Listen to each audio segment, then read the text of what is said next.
Hello everyone and welcome back to Pokemon Black. We have a shiny new badge. It's a rectangle. It's the basic bitch badge. It literally is called the basic badge. Oh, thank you. I could use a new leveler. I got my posters. I do like the 3D badge case because in the anime, Ash always carried his badges around in a case. In fact, it was one of my most coveted pieces of merch as a kid, before I even knew to call it merch, was that they would sell replica badges. I wanted the replica badges in a replica badge case.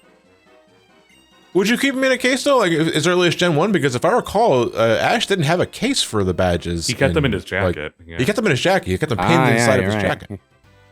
Yeah, it's on the inside so that they don't have to change his drawing model every time he... Yeah, but then he wonders why he keeps getting stopped at the airport whenever he goes to a metal detector. Actually, that might be why he got a case for them when he left... when he left Kanto. Do they ever explain why they need this Dragonite skeleton? Well, they think it's the Zekrom or what? Oh, or, the orb thingy Reshiram, that's like yeah. literally 30 feet to our left. Well, I Right mean, at this we've moment. established in this universe that we can clone Pokemon fossils, no problem. Never mind DNA degradation, which is the entire reason Hammond had to use mosquitoes in Amber. Yeah, but they specifically want it to summon whatever legendary Reshiram or Zekrom that is for your version of the game. Also, Jurassic Park is fiction. Yeah, which is why... Unlike Pokemon, which is the real world. Which is why mosquito fossils even worked at all. That DNA would degrade in the real world, too. You're telling me that that hardened tree sap does not preserve DNA perfectly? I'm shocked. Indeed. Speaking of mosquitoes, this is a tangent and a half, but like just yesterday while I was at work, I was just moving stock around at Walmart. I looked down at my thumb, and there's just a mosquito chilling there. Just chilling there. Sup? If they really wanted to replicate the real world in Pokemon, they'd make the obnoxious mosquito Pokemon that shows up every 5 seconds you walk anywhere. The mosquitoes are a rival. Do you think maybe in another 65 million years, some ape person or more, I don't know, more likely a lizard person will clone me and show me off in a zoo? And you're still talking about Street Pass. We have no idea what he's talking about. Street Pass will be my Pokemon cry.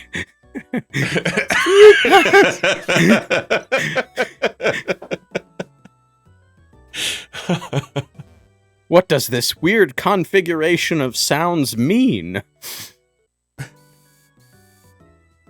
Yeah, now we're off to Not Viridian Forest, so... So one thing that's interesting about this game is that in Gen 1, the equivalent to, you know, your Caterpie and Weedle, they fall off pretty quickly in the mid game. In this game, you get the Caterpie Weedle variant a little bit later, like after the second gym, as opposed to before the first. And those are the Leavanny and Venipede lines. They're actually good in this game. Yeah, no, they're excellent. They wanted to finally have good bug Pokemon. You know? Yeah, it only took them 5 gens. 5 gens. You're using the dowsing machine there for a second, right? I thought I heard beeps. Yeah, I was using the dowsing machine. I never bother with that thing. I just mash A whenever I'm walking anywhere. No, I'd rather not just mindlessly mash it. I actually did use it to pinpoint the I location did of that it. button mashing pixel by pixel examination of the world in Gen 1. I do not miss it. Give me indicators, beeping sound effects, and little exclamation point word bubbles to tell me where things are any day of the week again. I do think it was a little better in Gen 4, though. Gen 4, I think, was just the radar. Yes. So if you like tap the screen, you get like a little sonar notification letting you know if there's any School items kid nearby. Sammy, huh? You know, I bet he hangs out at the arcade a lot. They call him Sega Sammy because he's so good at the games there. Then he gets sued. But you can't be calling yourself that. It's not your name.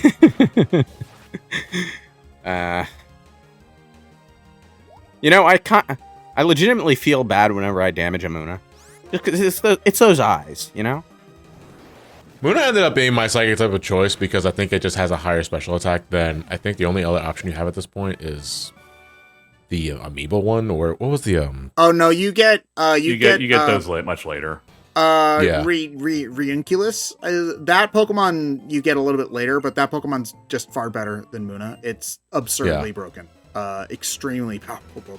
Yeah, I remember sticking with Muna because like the special attack, or was it the special defense, was very tanky, but they're very slow. Yeah, that was their But deal. they learn Trick Room, so they can make it so they can go first every turn. Can I just say Woobat as a Pokemon design always makes me blink because it's called Woobat. It has a little heart in its nose.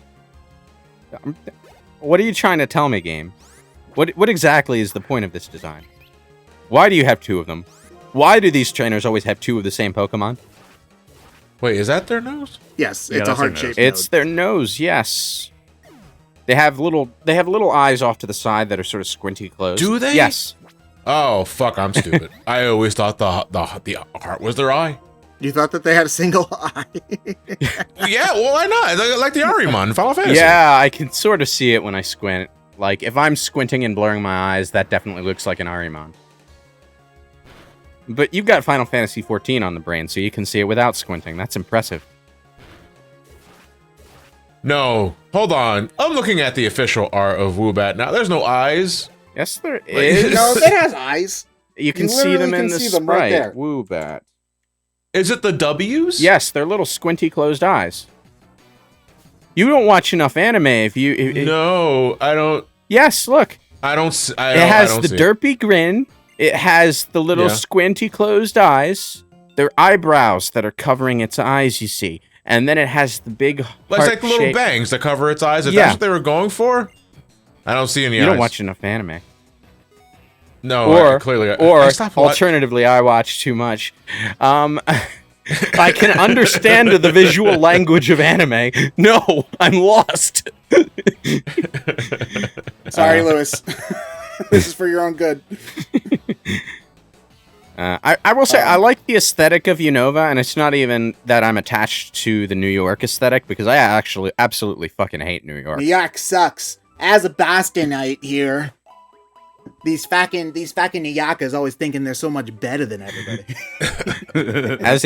As a former Uber driver, I That get accent is Vietnam War terrible. flashbacks whenever I'm reminded of New York. But I like the aesthetic of the Unova region as presented in this game. It's the only major issue I have is the shape of the overall world map, which is a square.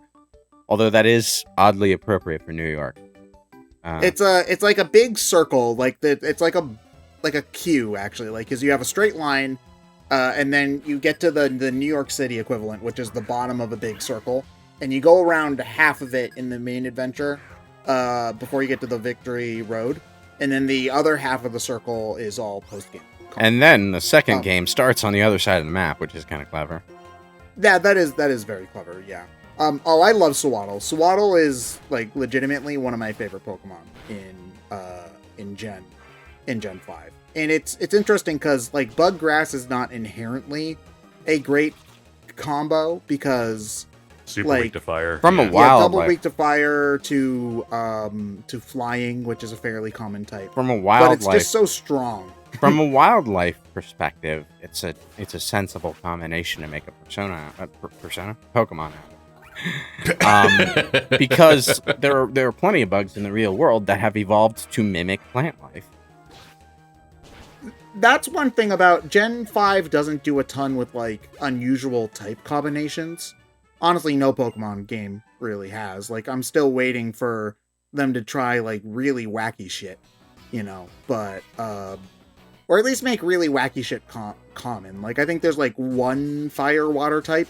It's a mythical, yeah. It's a mythical, yeah, but give me some weird shit that you can get really early on. Give me a dark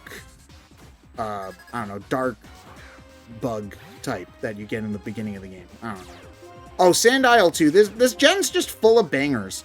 And the other thing about it, this is something I wanted to bring up earlier. There's a lot of Pokemon that you find early on that are super viable even later in the game.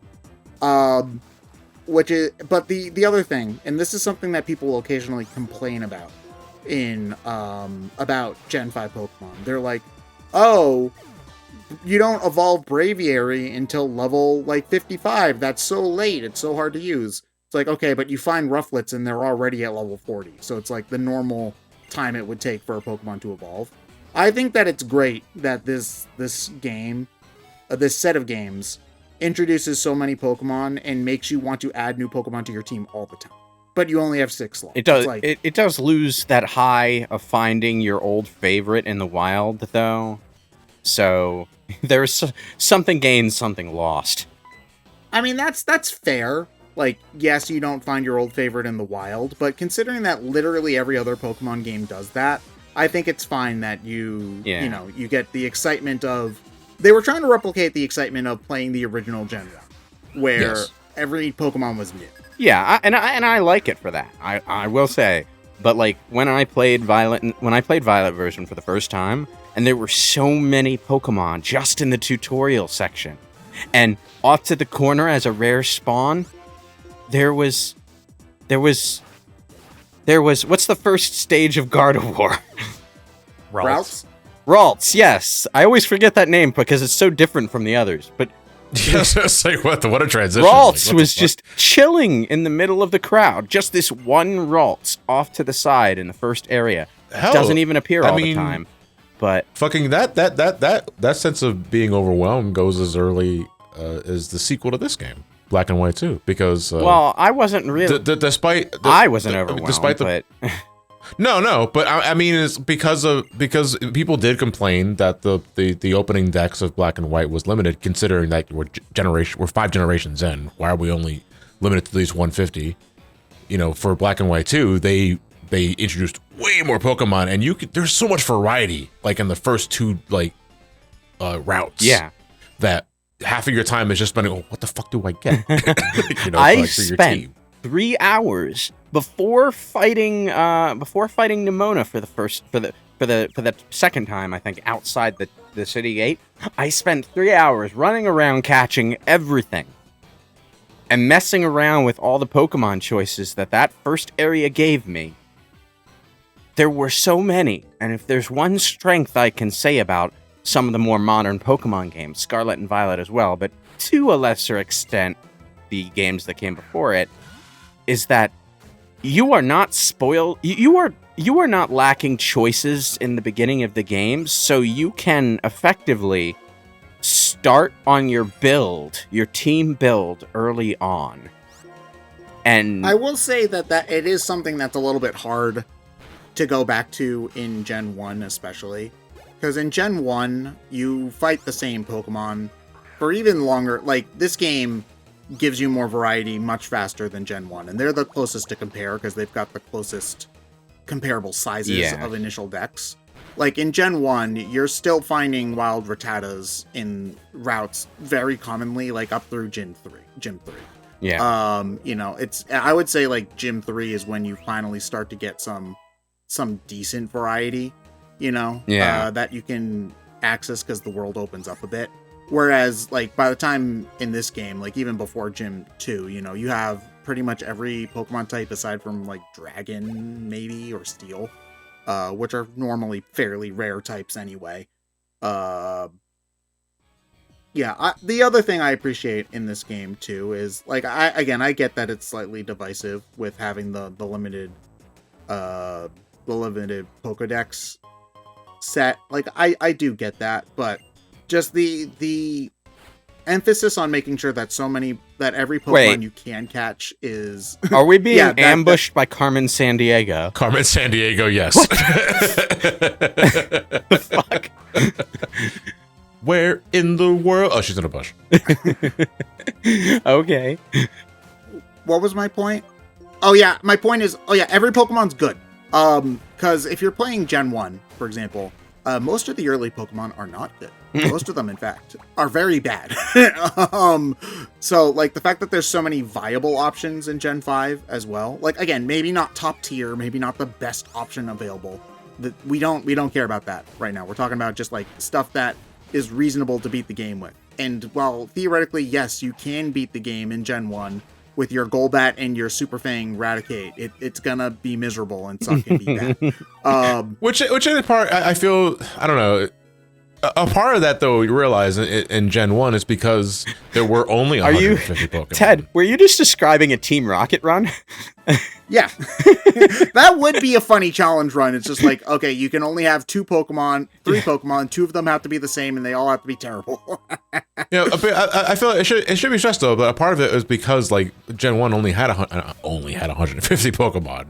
And by Gen 5, it's 500-600 plus. Well, I'm talking specifically about the Gen 5, like, Black, White 1 decks, though. The commons. Well, yeah. there's also this to consider. In Gen 1, the Pokemon that were bad were meant to be bad, for the most part. Yes. They weren't designing the game with the idea that people would be playing competitively. They were designing the game with the idea that as you went through, you would find more Pokemon, and you would figure out, through experimentation, which ones were stronger than the others, and factor that into your strategy.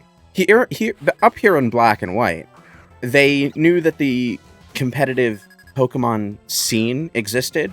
They were never expecting this to be a 5-generation series at that point, but now that they were here, they catered to it in their design. They made sure more of the Pokemon were viable, so that different players could build different teams and put up a fight.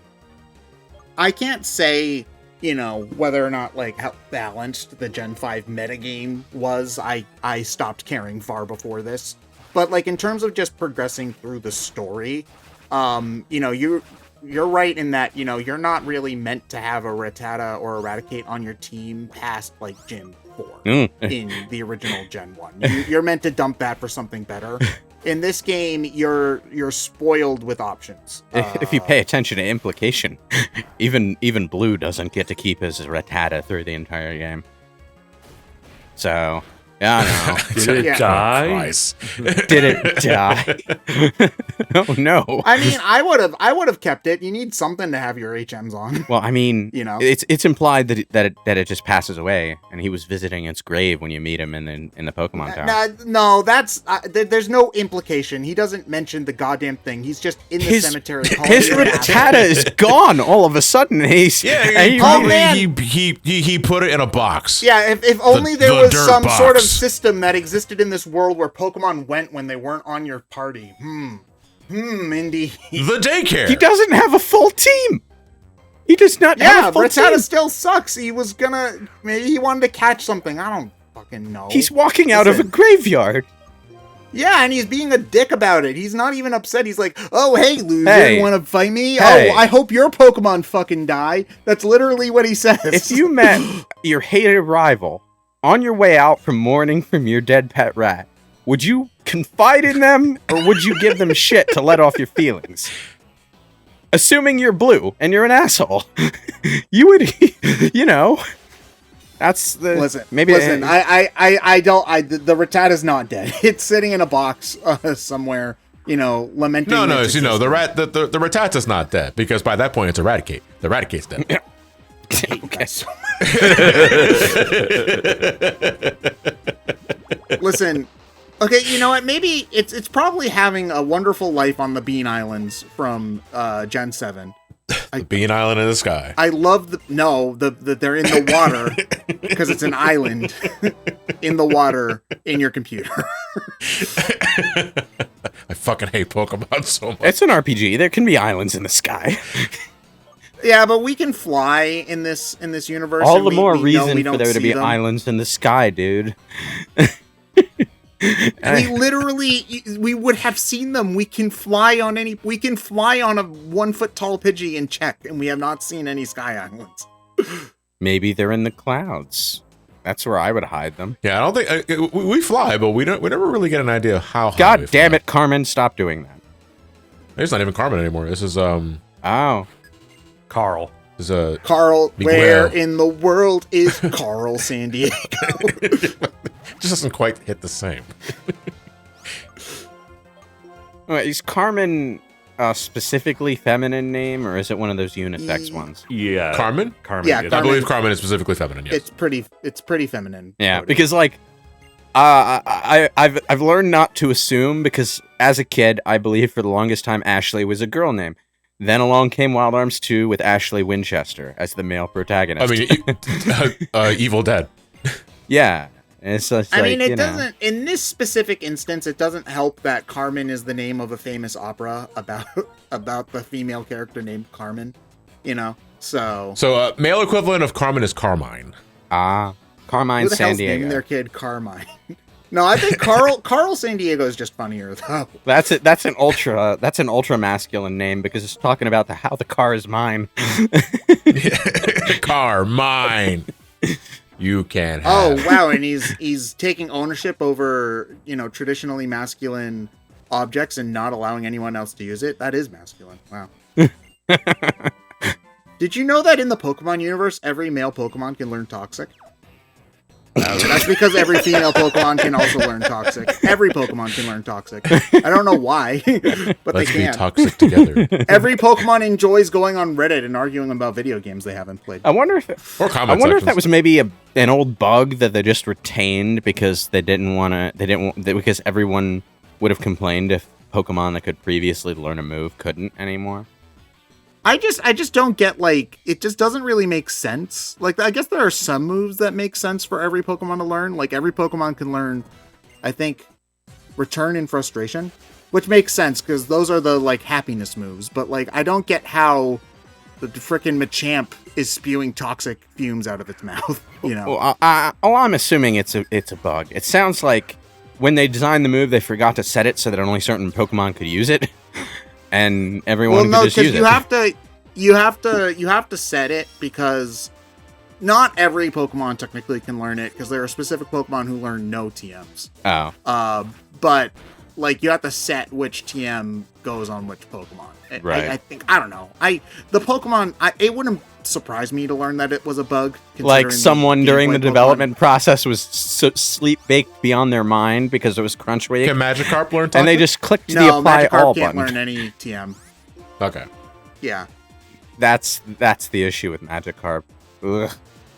Considering that, again, Gen 1 and 2 were programmed with spaghetti code on an Apple V that was barely working, it wouldn't surprise me if it was a bug that just stuck, but, you know.